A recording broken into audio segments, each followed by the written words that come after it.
What's on your radar, Ryan? So remember how in mid-August, Josh Gottheimer organized a gang of 9 Democrats who wanted to split the bipartisan infrastructure bill off from the reconciliation package?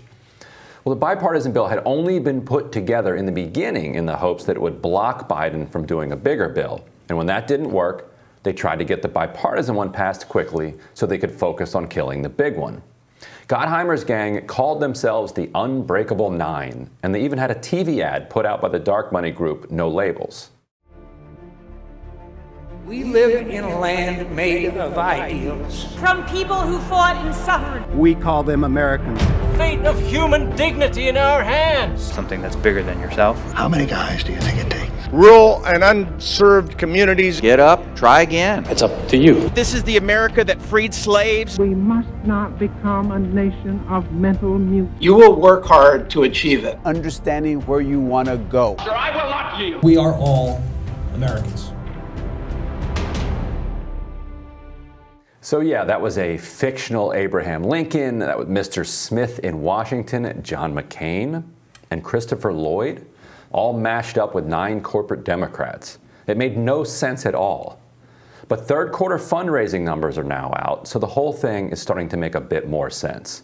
My Intercept colleague Sarah Sirota took a close look at the fundraising of the so-called Unbreakable Nine and found 2 remarkable coincidences. All the same donors, many of them associated with the group No Labels, showered money on the group right in the midst of their effort to blow up the reconciliation bill. On August 12th, Gottheimer's gang sent a letter to Pelosi that launched their little putsch. On August 13th, 3 of Gottheimer's allies had their biggest fundraising day all year, Representatives Ed Case, Kurt Schrader, and Jim Costa. On August 19th, Gottheimer upped the ante, going on MSNBC's Morning Joe to demand an immediate floor vote. And we should do what the Senate did, was vote first on infrastructure and then move immediately to begin considering reconciliation. And we could get the votes together for that. It's what we should do next week and show the great momentum that the country needs, that we can actually govern together, that we can address, we've got in Jersey, third worst roads in the country, a third of our bridges are unsafe. We've got great ability here to fight climate change through this package. So let's just get it done, move it forward, and immediately move to reconciliation, just like the Senate. The day after that appearance, Gottheimer, Carolyn Bordeaux, Vicente Gonzalez, and Jared Golden all raised more than any other day of the third quarter. Scott Peters, when he was later criticized by constituents for the drug money that he was taking, complained that giving up the corporate cash would, quote, defund my campaign. A closer look at the identities of the donors found that the vast majority gave to multiple members of the Unbreakable Nine, and many of them had public associations with No Labels. 2 months earlier, in mid-June, No Labels' Nancy Jacobson had promised exactly this for people who voted the right way. While you're listening to this upcoming audio, know that the term hard dollars means money given directly to a candidate rather than spent by a super PAC or some other outside group. The truth is there's no other group in the center that's putting the hard dollars together. And so you may see these big numbers with the campaigns, but that's a lot of soft dollars. It's a lot of super PACs. It's things they don't control. They love the hard dollars. And we'd be hard pressed to think of any other group that can raise that sort of money. Our hope is at least 20 million over the cycle with this group, and then hopefully keep doubling it, as we go. So, we're waiting, right, Andy? I mean, we're gonna see what happens with this next vote, and we want to reward those people that get to party solutions. So in that leaked audio, by this next vote, they were talking about exactly this situation.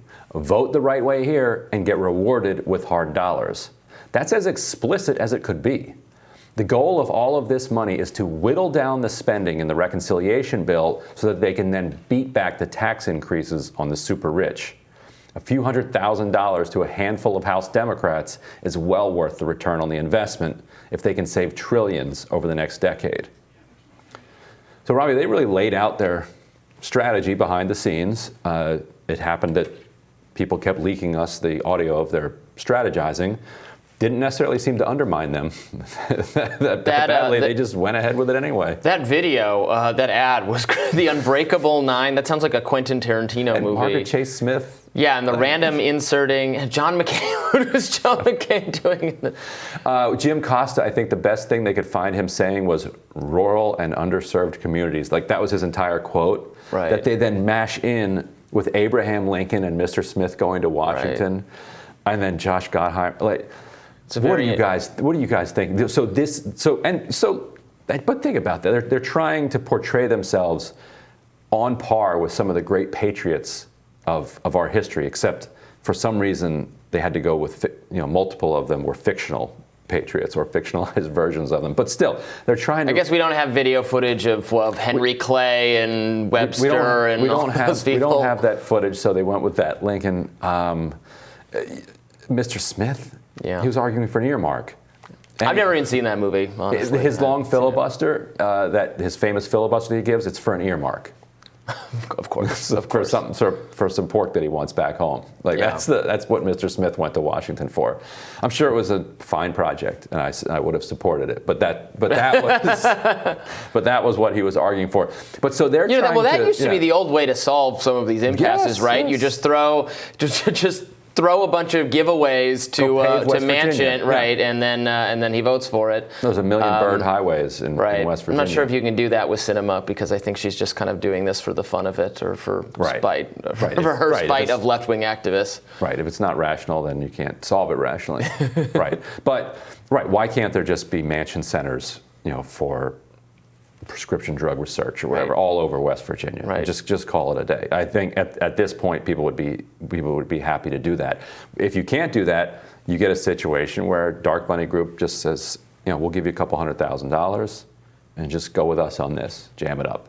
Yeah, and you describe them as a dark money group because we don't know exactly where their funding so they comes from. They have like 11 different super PACs, and they're constantly creating new super PACs with new names. And so eventually, often, the identities of the donors who gave to the super PACs will be known, but it comes long after the election. They also have some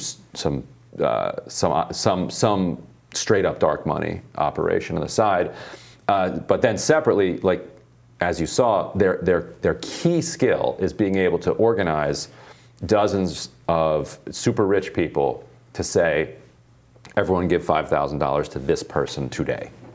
And then boom, they get $100,000, $200,000 of hard money, which is money in their campaign account that they can then decide to spend however they want. They don't have to wait for a super PAC to go up with an ad. And as Jacobson said in that leaked audio, they prefer that.